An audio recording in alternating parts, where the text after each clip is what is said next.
নমস্কার, আমি শ্রী অজয়।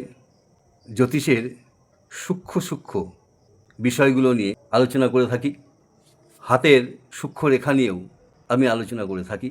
আজকে আপনাদের এমনই একটা হাতের রেখার নিয়ে আলোচনা করব বা একটা রেখা চেনাবো, যে রেখা দেখে আপনারা বুঝে যাবেন বা বুঝতে পারবেন বাত বা রিউম্যাটিক আর্থারাইটিস কারুর আছে না ভবিষ্যতে আসতে চলেছে, সেটা আপনারা জানতে পারবেন।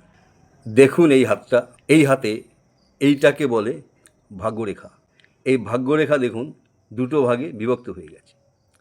এইটাকে বলে জীবন রেখা। দেখুন এই জীবন রেখা দুটো ভাগে ভাগ হয়ে গেছে। এই সাইডটাকে বলে চন্দ্র।